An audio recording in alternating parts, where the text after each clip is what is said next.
Okay. You may have noticed a significant drop in audio quality because my setup is, well, not for these guys, but my setup is changing currently because I'm moving. I haven't unpacked my setup yet. So yeah, I'm here on like some headphone microphones, but we're back. He's in a secret bunker. I mean, I am in a secret bunker. We're back with episode 2 of season 3. Yeah, we'll He's see the how sweet well baby Nick Cave. That's right, Bat Cave. We'll see how well this recording turns out. We want to at least get you guys another episode, even though I'm in the midst of like a chaotic time period. Meaning I'm getting married in a week from the day of this recording. I can't imagine why that would be chaotic, Nick. Of course not. So you're calling it chaotic? Should we tell Sarah that it's chaotic time? She knows. A lovely, beautiful, meaningful time. Only a lovely, beautiful, meaningful time after next week. That's when the lovely, beautiful, meaningful time starts. Yeah, all right. We're here. We haven't even, I had to jump right on and we just started recording. We haven't said hello, formal, anything. Hello. It's all just going to be part of this. Father Adam, are you in a bamboo forest? I am in a bamboo forest on this tropical Baltimore day. Oh, you're in Baltimore? I'm in Baltimore, not drinking Nasty Bow, not because I didn't want to, but we finished the Nasty Bow last night. So it's Yingling for me today, hon. Yingling for you? All right. He's among the Baltimoreans. I am. What's in People's Baltimore for you? Communist Republic of Maryland. What's in Maryland for you? A buddy of mine. I'm helping him renovate his house, which means I fetch pints when needed and, pull up painting tape and other unskilled labor.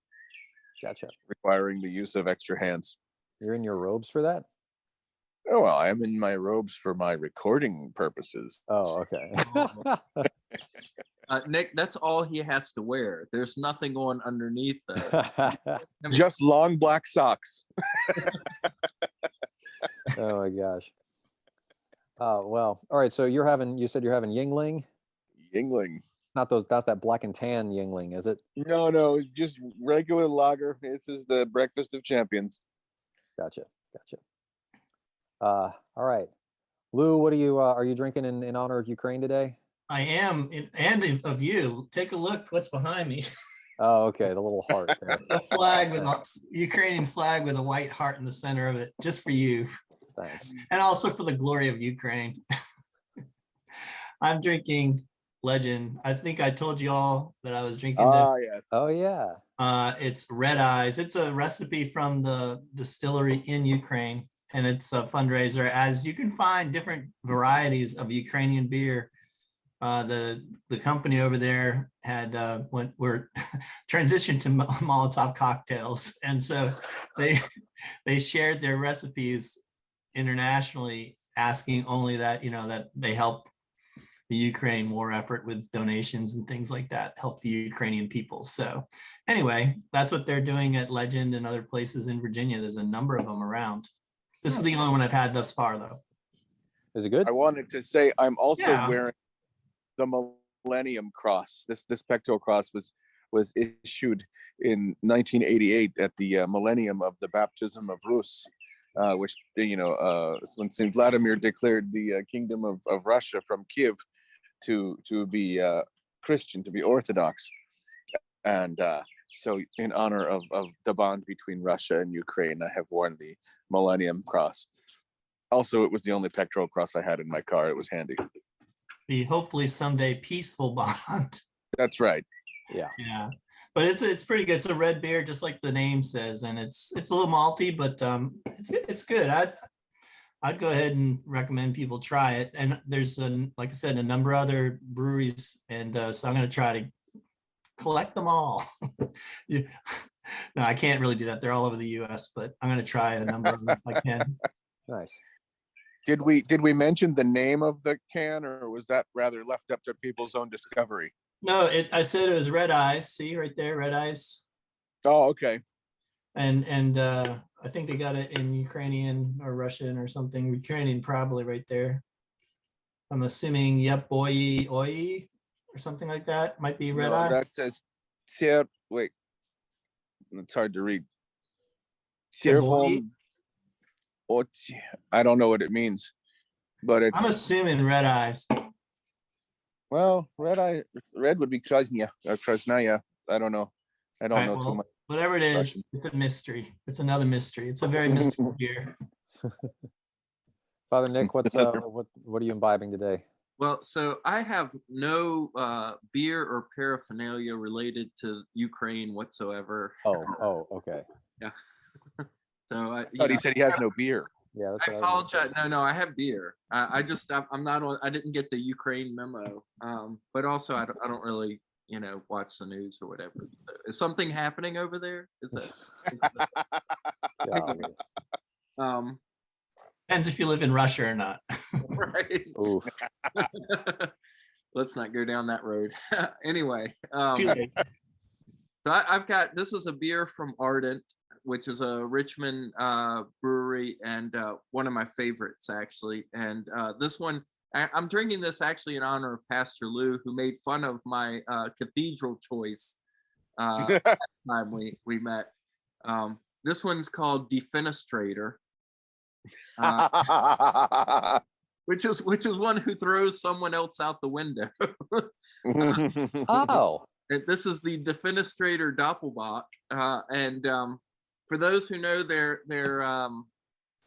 European church history, in 1618 there was a defenestration in Prague, and where some Lutherans threw Roman Catholic nobility out the window, partly leading to the 30 Years' War. But anyway, if you've got some free time and you're looking for a little historical trivia that you can drop at a party, go look up the 1618 defenestration. You have to be specific, right? Because there's actually been 3 different defenestrations in Prague. But anyway, the 1618 defenestration of Prague. Certainly this beer demonstrates that Christian love there. That's right. That's right. And it's really good, actually. I mean, as always, everything I've ever had from Ardent has been spectacular, and this lives up to that. So. Oh, good. Ardent's pretty darn good. They are. I quite enjoy them. Well, for me, unfortunately, I'm still on the medication that my doctor has me on, so I'm not drinking anything right now.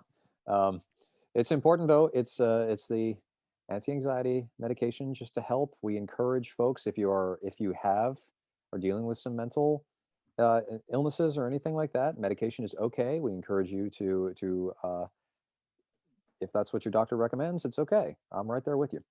All right. So why are you so anxious about your wedding? Because I What didn't could say I was possibly anxious about the create wedding. I said there was a anxiety? lot of things to do.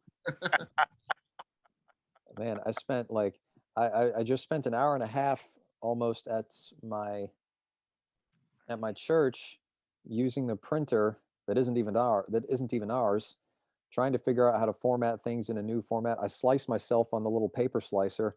So that was fun. But yeah, that's just lots of things to do. And now we got to fold them all. There's 150 of them. We did the seating charts last night. You guys are all sitting together. Yeah. That your church actually That's meets trouble. in a Messianic Jewish synagogue, right? We do, yes. Tikvat so Israel. That wasn't the paper cutter. That was the circumciser, actually. Oh gosh. A Take tiny that little. Have you guys seen, I was gonna say, have you seen Men in Tights? Bring out the tiny little guillotine. Oh my gosh. I guess I did long ago. Oh, it's great. I love that movie. I don't know that I've ever seen Men in Tights. Oh my gosh, it's great. Oh, I can't believe to see that. that wasn't an original thought. Instead of Friar Tuck, they have Rabbi Tuckman that Mel Brooks plays, and he's like, "Oh, man, you guys got to try circumcision." He's like, "It's the latest thing. The ladies love it." And he he pulls out this tiny little guillotine with a hole about that big and says, "This is what we use." It's great. Oh man, Mel Brooks is a legend.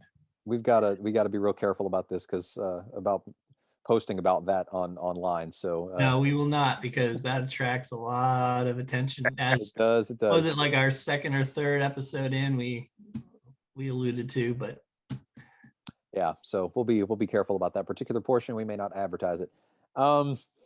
So yeah, we're here, and we are tentatively calling this the Sweet Baby Nick's Marriage Roundtable. Sweet Good baby morning. Nick's sweet baby wedding. I don't like talking. I don't like that in term for a wedding. um, but first, before we get to that, because like nothing is as great as getting marriage advice from your three dads. So I'm sure it can't be anything but great. But we got to talk a little bit about Easter and Pascha, because I had the immense pleasure, if we can call it that, of attending Easter vigils and a Pascha service for both Father Nick and Father Adam's churches this year, and I have some concerns. It was an experience, Lou. I'm So sorry. their congregations probably. No, it was an experience, and I have plenty of things to josh you all about. I was All right, taking first let me say the drunk uncle wasn't a part of the actual service. He was not planned to be there, so you can't use that as. You sure? You sure? Because I mean, I feel like Thomas almost got kidnapped by at least one person. I don't know who they were, but they weren't letting him go. That was so yeah. That was the drunk uncle. Okay. All right. Well, I went to Nick's Easter vigil on the Saturday before Wester, which would have been April 16th, which was also young Thomas's baptism, which was great. He's our ring bearer for the wedding, so I figured it would add some legitimacy if we show up to his baptism. Make it sound like we're not just using him. So that was great. We showed up at 6. I was not expecting to leave at after 8 o'clock. I will say that was quite the vigil. But it was great because we let's see what happened. We showed up, sat down, got comfy, and then Nick said, "Hey, we're actually starting outside."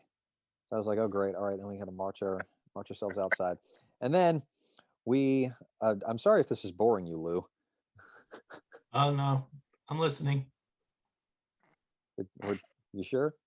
Yeah, I've never heard you. I'm sound more excited. multitasking. We march outside. It's windy. It's breezy. Some guy honks at us at the road and shouts out congratulations because he thinks it's a wedding, because we're all standing outside with the priest. But then we all light they light the fire, I guess, for Easter, and it's windy and everything, so it's getting huge. And they're like, "All right, now we're going to light the candles from the fire," and it never did light from the fire. So that to me was like, the Spirit of God is described as like a wind in the Old Testament. The wind, the Spirit wind of God, is not allowing the Episcopal Church to light their candles. That's what I saw. And I'm sure Father Adam would approve. So they take a little lighter and then pop it in, and it's like, if we're just going to pretend the fire lit that one, and we march in. And so that really gave me like, yep, that sounds like the Episcopal Church. That was the Paschal candle. I should the Paschal candle. Okay, yeah. Then we march in, and then everything went pretty much smooth sailing after that. But I will not forget, Father Nick gave the dirtiest look to the choir at one point because, well, you tell him, Nick. Well, so there was a lot of stuff happening that, like, I mean, people just like coming in like late, but not just like quietly coming in late, but like coming in late while we're in the middle of the liturgy and like coming over and trying to talk to me while we're doing the liturgy, and also trying to like find places to sit, but kind of, we have 2 doors, a side door and a back door, and people typically just come in the back door, but people are coming in the side door and the back door. It was, so I got a little lost in the liturgy, and I thought that the choir had jumped ahead to the Pascha Nostrum, which they weren't supposed to do yet. but they hadn't, right? I had just gotten confused because of everything that was going on. So I like look up at the choir and I'm like giving them this look like, it's not time for that. Like, what's wrong with you? You were not, you were like, no, go back. I was like, I felt it at the point. I'm like, I'm about to run up to the choir and tell them to shut up. But luckily they don't listen to me, so they just kept going. Because they were right in the end. And I had to apologize during the sermon. Take note of that, guys. Oh, So that was an interesting, but the baptism was great. And then communion after that. I wasn't expecting you guys to use wafers. I really wasn't. It took me back to my charismatic days, eating those styrofoam wafers.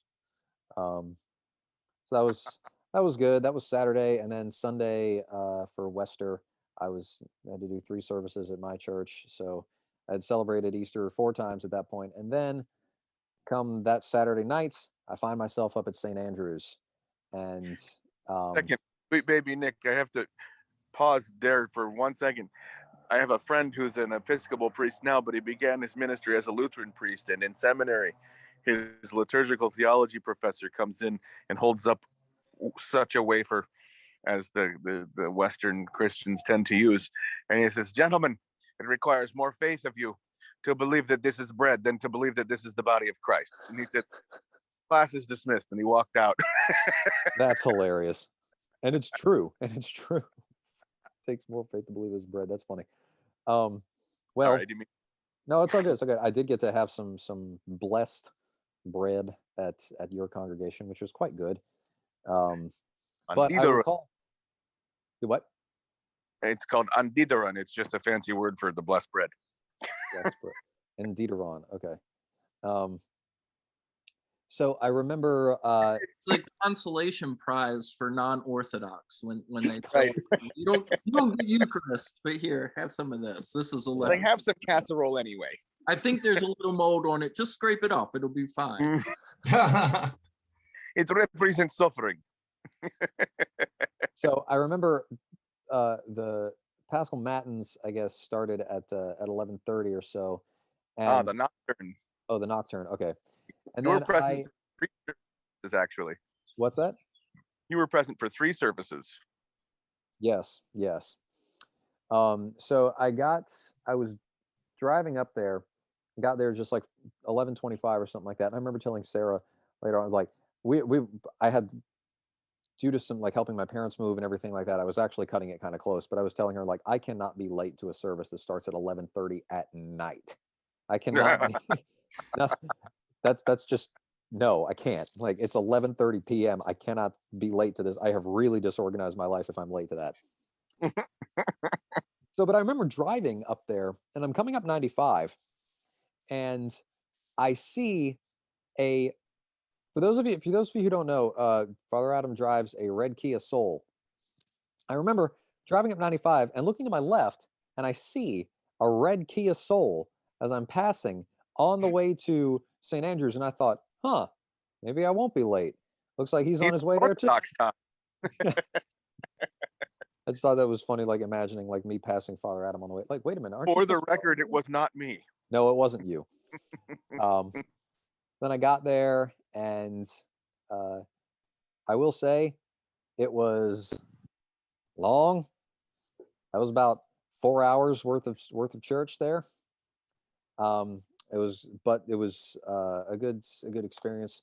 About midnight, we all walked around the church 3 times. But I have this great video of us about ready to go back into the building. And you're singing, we're all singing, Christ is risen from the dead. Trampling down death by death, and upon those in the tombs bestowing life. You finished the line, and upon those in the tombs bestowing life, and everybody went dead quiet as you were like checking your script. It was like, checks notes, what do I say next? And then you sang the same thing again. Right. I had to say it 3 times. Like, oh wait, did I not say it 3 times? Whoops. Whoops, I did it 3 times. There it is. And so then, yeah, that went through, and then good rest of the service. We ate a little bit afterwards. And then I went home and slept until like noon.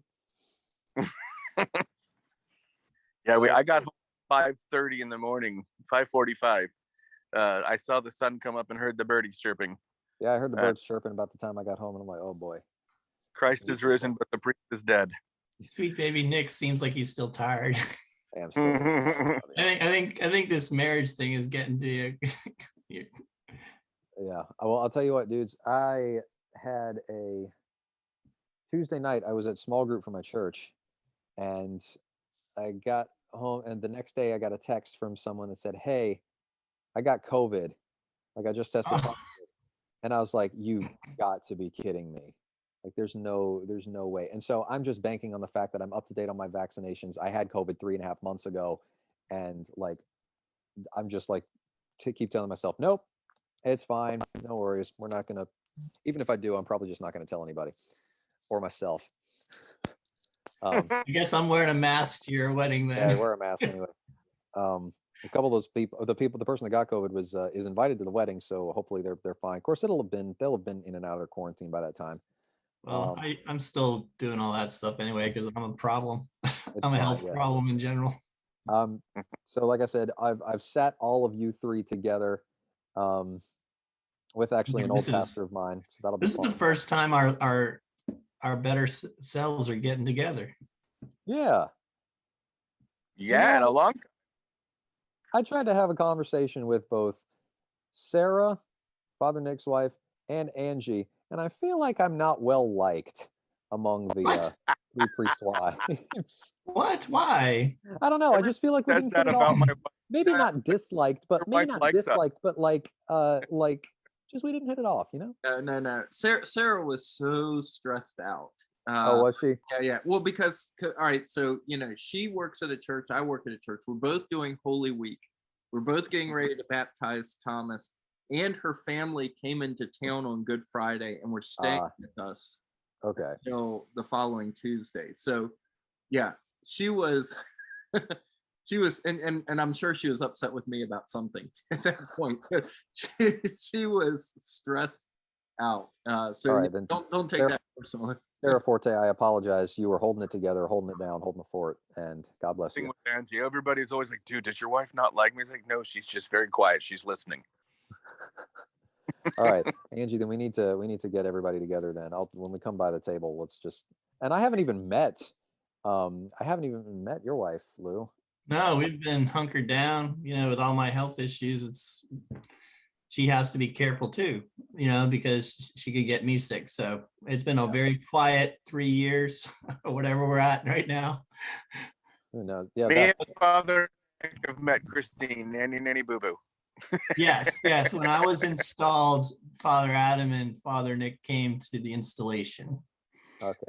Father Adam observed the installation as a good Orthodox priest. He did not lower himself to participation. But Father Nick, I asked to participate. Father Nick stood up and said some things, and another Episcopal priest that's a friend of mine did as well. It was a very, cover your ears, Father Adam, it was a very ecumenical event, which Father Adam did not fully participate in. Well, I'll tell you what, this wedding is going to be a very ecumenical event, because we've got you guys. I've got some non-denominational pastors. I've got my pastor. I've got some Baptist ministers. You're gonna hate us too. I've got. Are we all seated together? That'd be fun. There's so much clergy at this wedding. If our rector doesn't show up, any one of y'all can marry us, except you, Father Adam, I guess. My goodness. Yeah, that's gonna be. Your reputation's gonna be ruined probably after people see us. That's going to be great. If you become Orthodox, I will happily perform an Orthodox crowning of your marriage. You could just bring some wreaths and just put it on us as we walk down the aisle. So yeah, it's going to be it's going to be a very, very eclectic wedding. So we've got a little bit of. Are you hiding the E word and covering it up with eclectic? No, it actually is eclectic because there's some folks of other faiths, there's some folks of no faith, so it's just, that's why I mean by eclectic, because like you can't really be ecumenical if you're not in the interfaith. Yeah. So we'll see. It'll be fun. I had another This is just going to be Nick, Sweet Baby Nick rants about his stresses. This A counseling session, premarital Yeah. counseling session. Yeah, Right. seriously. We went to we got our marriage license yesterday. So it was a little down to Cutting the it a wire, little but close. Yeah, what's up? cutting it a little close. Yeah, well, we had our appointment at the courthouse and then they just gave it to us right then and there, so it was fine. Ah. So we got it, and it was one of those, like, I saw a comedian talk about, like, when an official, like, or like a cop or somebody questions anything about you, you are no longer confident in anything. Like, sir, what's your birthday? Oh, December 7th. December 7th, and all of a sudden you don't know. It's just out the window. That you question everything you've ever known about your life. And so I was questioning how to spell my own mother's name. I had to call her and, like, is it 2 E's or 1 E? And she's like, it's 2 E's. Like, okay, I was right. Same with dad. Yeah. Okay. Like, I knew this. But then we found out that, like, that Sarah's mom doesn't have a middle name. And they're like, why didn't we know this? Like, well, I've just been going by my maiden name for the middle name. It's like, but you don't have a legal middle name? No. Okay, great. And that's a funny story because her dad wanted to go the Russian tradition of making the dad's name the child's middle name, but he wanted to do that for the girls too. So he wanted all the girls' middle names to be William. To be what? William. Hmm. So it would have been The way to do that would be Vasileva. Most Williams are translated as Vasily Basil. Well, they didn't know that. So they just went without. There is one person on that side of her family whose first name is William and whose middle name is William. So they go by William. So I can't be holding this down by myself. I need some banter, guys. I can't be holding this down. So not Billy Williams. I mean, I feel No, like he goes, like he goes by William. Billy D. Williams. No. That's funny. No, there is, like I said, most people who have the name William to have like an anglicized name that are Russian extraction usually are Basil. And if you do Walter and William usually get Basil, or people named Basil get called William and Walter, to have an English sounding name in America. And if you were going to do it properly, it would be Vasileva or Vasilyevna or Vasileva. So it would be very easy to feminize. I'll tell her that. Maybe we can change it. Not until after the wedding, though. Because we put everything down, and we were driving away. Like, we had to swear under oath and everything that the information we gave you was correct to the best of our knowledge. Look over everything, and I'm driving away, and my stomach drops. And I thought, so here's the thing. My dad is a junior. His dad is senior. He's junior. And I told them he was junior. Like, I put that on the application there and everything. And junior is a legal part of your name. And I remember looking over there, but I was too focused on spellings. And then my heart dropped. I pulled the envelope out for the official wedding license, and the junior was not on there. And I thought, this is going to be invalid. We're going to have to go back, get another appointment. Everything's going to get delayed. My anxiety started spiraling. Not as bad as if I hadn't been on this medicine, but it still started spiraling. And I called the courthouse this morning, the second they opened. And I was like, what do we do? What's the problem? And they're like, oh, it's optional. Oh, it's optional. You're telling me it's optional. And I'm over here like, you need to swear that everything on here is 100% accurate. And I'm like, anyway, I freaked out. And I was hoping that would get bigger. My favorite thing that they ask you to swear to with that is that you're not prohibitively related. What's it? One time when I was signing up, registering the county of Hanover to be a celebrant of marriage in the state of Virginia, another couple this is 8 years ago, and a couple was there getting their marriage license. And the lady's taking off the boxes. Are you this? Are you that? Are you prohibitively related? So I kind of giggle snorted. I said, what does that mean? And she said, anything closer than first cousins. And I'm like, I believe that would be siblings. Yeah. However, first cousins in Virginia may marry each other. I was like, well, that's good to know. Is it? Right.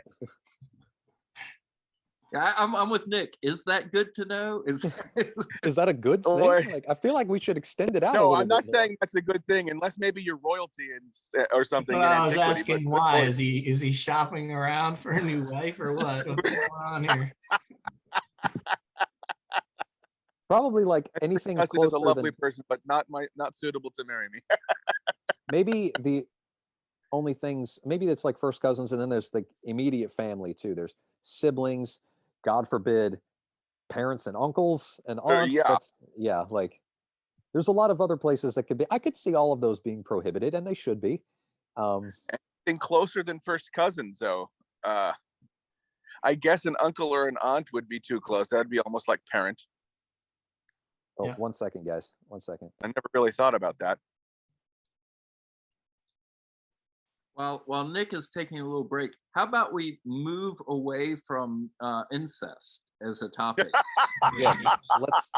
You think that's pretty radical? I don't know. I feel like that's. Maybe we should go back good- to circumcision. I feel like that's good marriage advice. No incest. That's. This is going to be the weirdest podcast we've done. No, it's not. As if it wasn't already fun. I don't know. It's pretty weird. This one may need like some pretty heavy editing.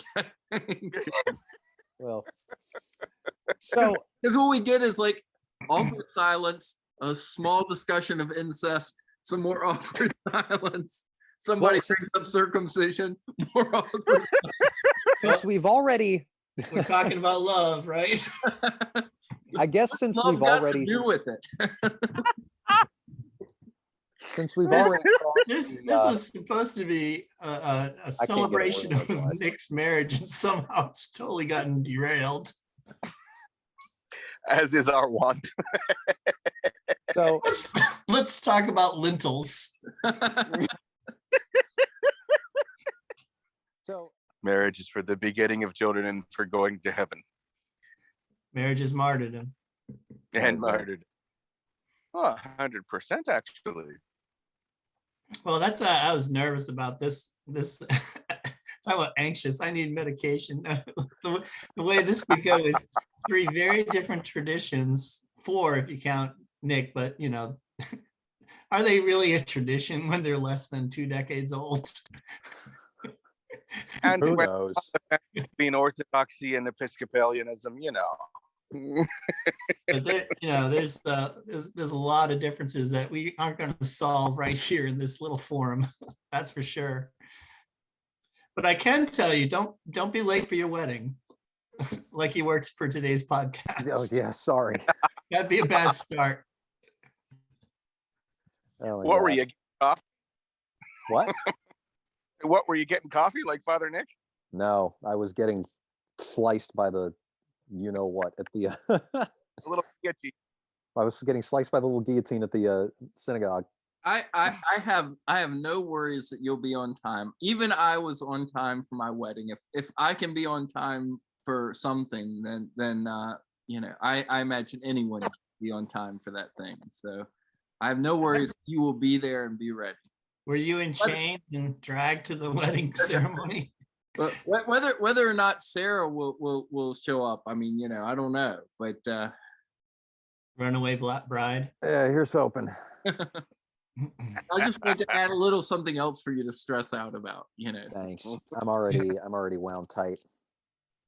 Well, if it's any consolation, one article today said that Putin may talk about starting World War III on May 5th. So you got that going for you What, too. seriously? No, it's just one article. I'd take it with a grain of salt. But May 5th, is the big day, their parade and everything. Oh Lord, May 5th is my rehearsal day.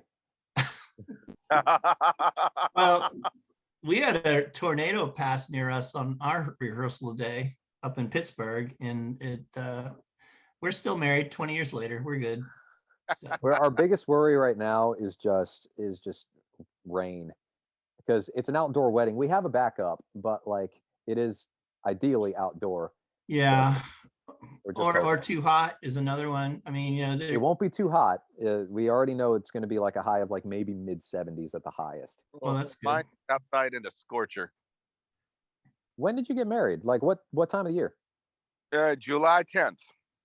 Oh, wow. He was dressed like a hippie, though. If you saw his pictures, we got to drag those out. Yeah. Those It are was an something else. outdoor Catholic mass, also out in Powhatan, or more south west. It was in Cumberland County in Cartersville.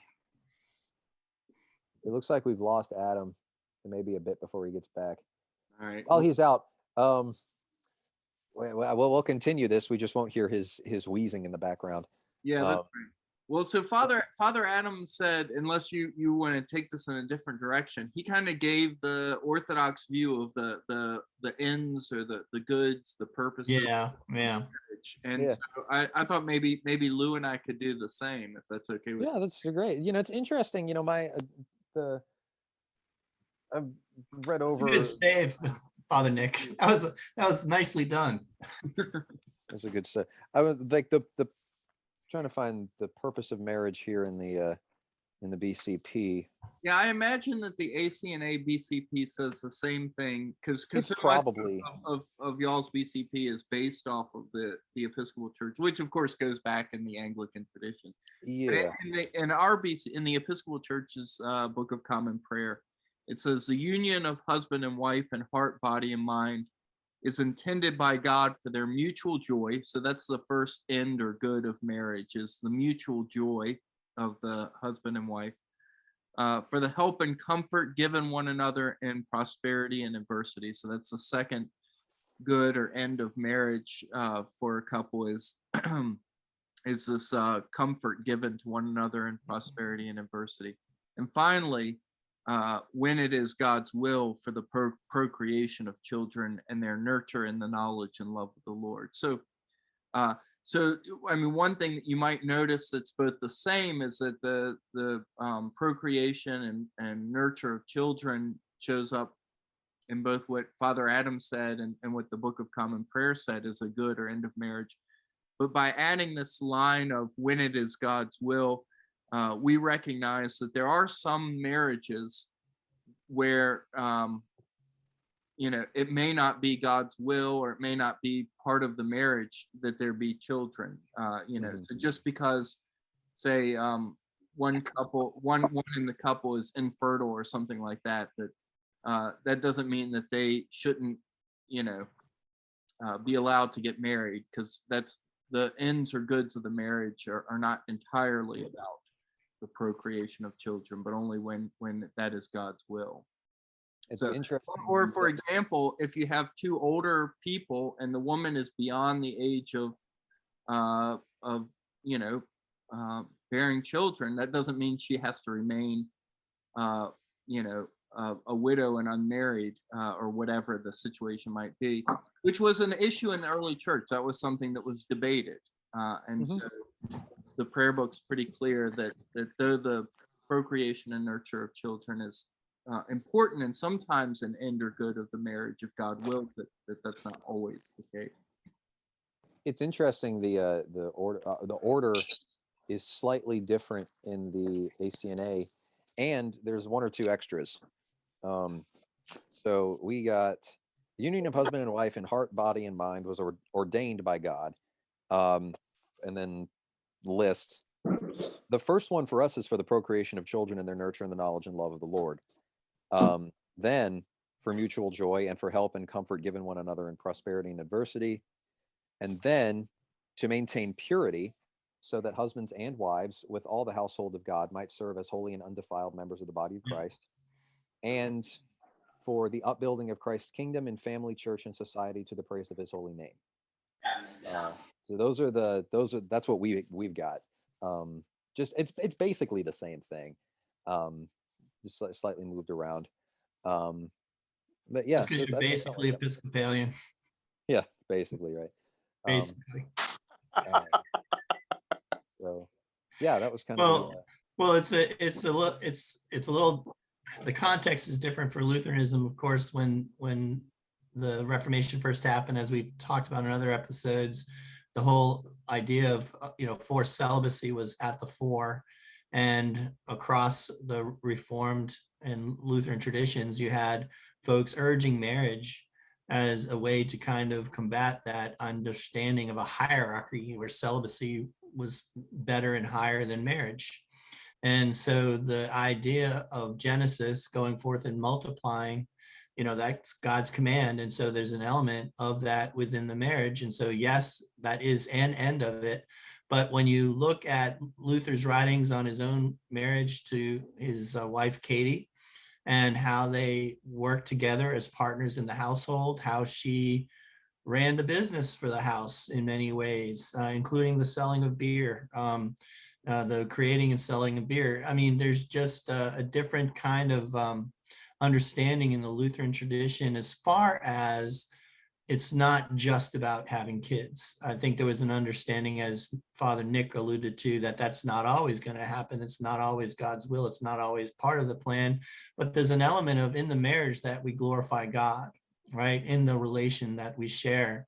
That's the intention. We lift each other up and through God's help and the love that God's planted. And so when you come to like difficult passages like Ephesians 5, which people often interpret in terms of when we're talking about women submitting and things like that, interpret in traditional gender roles, but it's set up in a chiastic format. It's a set up in a specifically written, and Father Adam's agreeing with me. See how orthodox I am, Father Adam, where the whole center, that centerpiece, that verse that really matters is how Jesus lifts up the church and glorifies the church, and that's what we are supposed to do as husband and wife, and so it's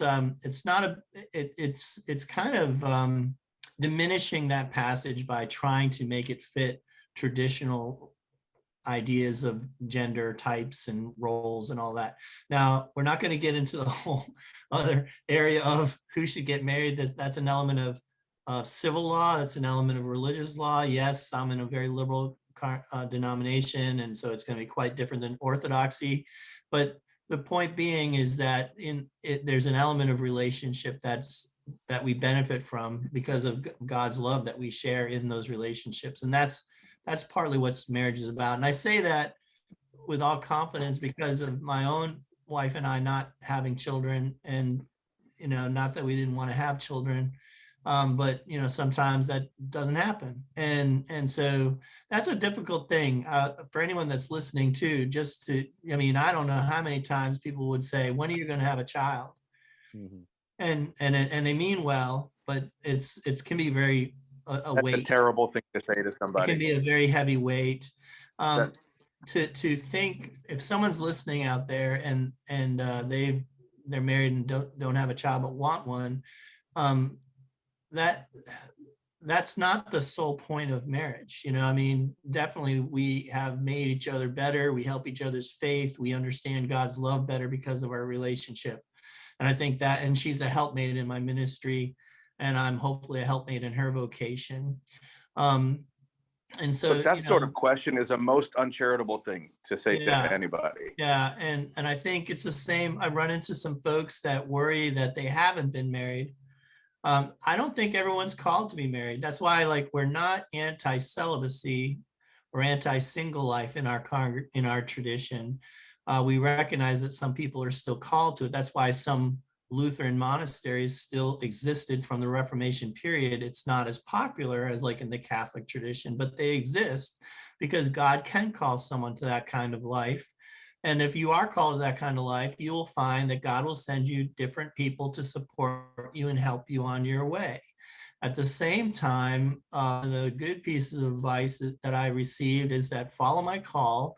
And if I'm meant to be married, someone that I will cross paths with, someone that is meant to share my call with me. And so that's the primary thing I always advise folks, young people, is focus on your call from God and trust that God will send you, whether married or not, the people that you need to fulfill that call, to bring you joy on that journey and support. And I think if you approach it that way, then you don't stress yourself out, I'm not married yet. Yeah. I married late in my life, but I was doing a lot of things that I really agree with St. Paul when he says how it can be difficult for ministry being married. I was able to do things that I would not have been able to do in ministry because I was not married.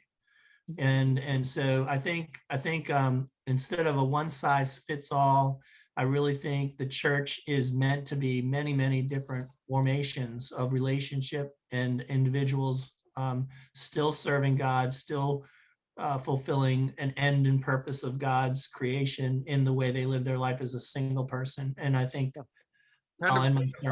body, kind of like a body with many members. Yeah, Not a exactly. person can say to the other, "I have no need of you." Somewhere I heard about that or read I about. heard that too. I know it's I'm speaking way far field, right, Nick? Yeah, But totally. yeah, I mean, it's definitely Pauline, I think, and the fact, that I think in the culture wars of our time, in the past time, and whatever, I think we too quickly try to make scripture fit into the way the world works.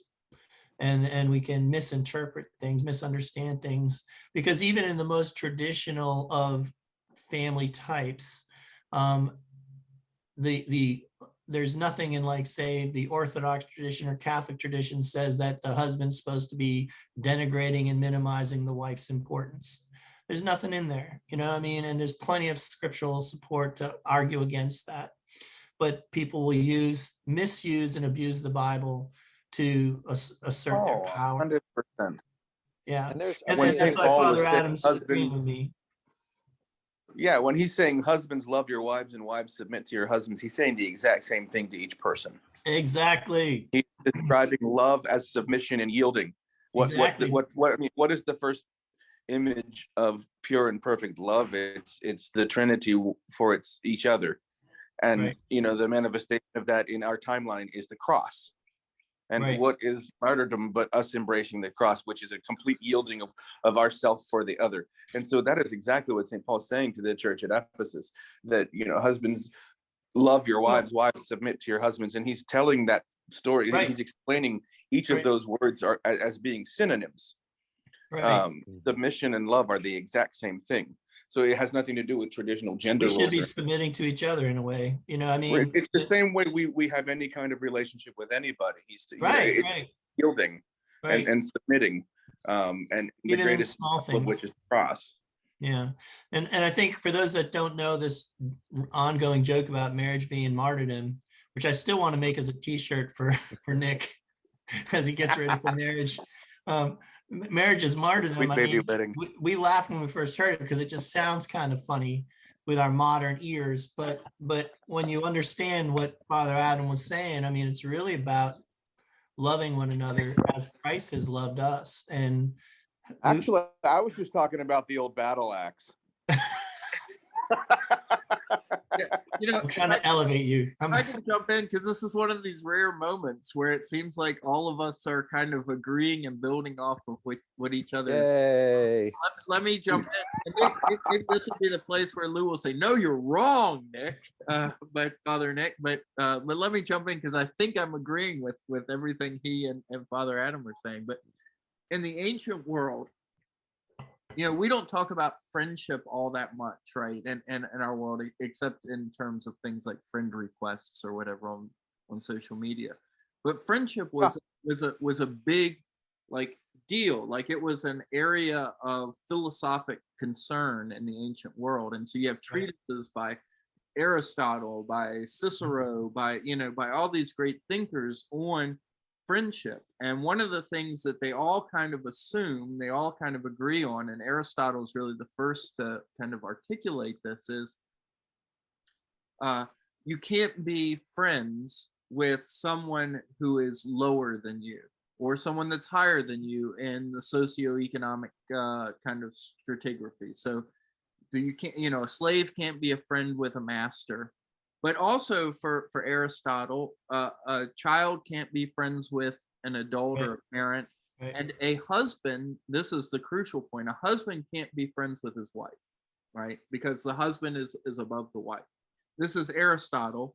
This is Aristotle's view, but it was taken up by a lot of philosophers. They all kind of agreed with this, that a husband and wife can't be friends. And this is why you see, for example, in some of that ancient Greek philosophy, this lifting up of, male friendships between older men and younger men. We don't need to get into that, as being a higher relationship than between husband and wife. Folks like Socrates and Plato rejected that view, but that was the standard view, right? And what you see in the New Testament, in like this household code in Ephesians, is St. Paul undermining that view that a husband can't be friends with his wife. When he's describing this relationship of the wife submitting to the husband loving the wife as if she were, as Christ loves the church, he's saying, look, essentially husband and wife are to be friends. And I think what he has in mind here is what Christ says in John 15:15. So, who could be more highly above any of us than God himself? You can't be friends with God. God is so far above you, right? And yet in John 15:15, Jesus says to his disciples, "No longer do I call you servants. Right. The servant does not know what his master is doing, but I have called you friends. For all that I have heard from my Father, I have made known to you." In other words, in Christ, God, who is utterly above all of us, empties himself, as St. Paul would say in Philippians 2, empties himself and takes on our human nature just so he could be equal to us in this way, to be our friend. And that's what Paul picks up on in the household code and says, yeah, and so therefore husbands and wives need to do this too. You be friends with one another, and if you do that, then society might tell you a husband is above the wife, but if a husband loves his wife as Christ loves the church, then the husband empties himself and comes on equal footing with the wife so that they are friends. It doesn't matter what society says. In other words, the church shows us a more perfect way. Christ shows us a more perfect way. And so I think everything that Pastor Lou and Father Adam have said is right on. And when I do premarital prep with couples in preparation for their marriage, I use this book, The 7 Principles for Making Marriage Work, or something like that, by actually a Jewish psychologist named John Gottman. He's considered by psychologists to be the guy in research on what makes marriages work and marriages don't work. He's done all the research, been very scientific, and essentially his book says, treat each other like your friends. Like, actually be friends with one another. Would you do such and such to your best friend? No, of course you wouldn't. So why would you do that to your spouse? Stop when you're angry and think about, how would I approach this if I were talking to my friend, or something like that. So anyway, I'm agreeing with Lou and Adam and endorsing that book. That's our gift to you, sweet baby Nick. We didn't fight today. We didn't fight. That's your gift. That's all you're getting. So. Nick said he was going to get me that book like a year ago. Okay. Listen, Well, it's it was a love fest today. What's that? It's also very much for the begetting of children. We're planning No, on we didn't say that it's not about that. We said that that's part of it. We're not trying to say that it's not. I recommend 11. I don't. I do not. But God has different Listen, if plans. you can for have different 3, you people. can have 20. Doesn't mean I can feed 20. How many Yeah. Angie recommend, Father Adam? Well, she gave birth to 9. I got a couple of them no assembly required. So sometimes that happens too. It's on the table. It's definitely, we both said, like, do you want kids? Yes, absolutely. So it'll happen. Maybe not tomorrow. He'll have Probably sweet not baby tomorrow. babies. Sweet baby babies. I was just gonna say that. Yeah. I've still got the They're gonna look like Cabbage Patch Kids. I've still got the wait, I'm gonna show you guys. It's And sweet baby Nick is so small himself. Did Did you They're all see? gonna come out I with said you different put the outros. wow in Chihuahua. Did you see that? You put the wow in. Oh my god. Check All right. check that meme out today. I've still got this for my firstborn. So There you go. Oh, you thought ahead. Wow. I've got one. The one That's that I a- got for Tom. It's the Ecumenically Yours onesie, Essence of Father Adam onesie. With Father Adam. Baby The- onesie. he's on the chest area, but we lobbied for having it on his backside, but it didn't work out. And the factory could not do that. They were That's where it delayed on belongs. the one that I got for Thomas, and so they sent me another one. That reminds us, are the t-shirts still available on our website? Is that Yeah, they're shop? still available. All right. Go out there and help sweet baby Nick start his married life. He needs any money he can get. Buy some t-shirts. It Shoot, all benefits him. Just go to our registry at the Knot and just empty your bank accounts. Because that's what we've done. That's what we've done. So yeah. Well, guys, I appreciate the advice, and this has been great. Next time I see you, Has it been great? Has it really? next time I see you, I'll be getting married. I think that'll be more festive. I think It that will be more festive. it's a shame we're not In recording exactly then. 1 week. But we should Exactly still bring what we up did. things like circumcision and incest. You know, We should just put a mic at our table and As soon as they say you may kiss the bride, someone shout "Glory to Ukraine!" Actually, Don't you know, Pastor Lou will shout that while Father Adam shouts "Glory to Holy Russia," and then the fight will break out. Father Adam would say glory to Virginia. Oh my god, it'll be fun. All right, we need someone give us a premarital blessing. I don't know what a premarital blessing entails. Who's been married the longest? that's a good way. I'm 20 this year. 23. Do I add There you together go. my 2 marriages? Is that Yes, I it think counts for experience. I think I still fall short of you guys. So I think it's you, Father Adam, 23. Go ye therefore and be fruitful and multiply in the name of the Father, the Son, and the Holy Spirit. Amen. All right. Of course, Dig it. fruitful can mean many different things. So It can, yes. Oh, absolutely. All right, we're gonna end it there. See you next week, fellas.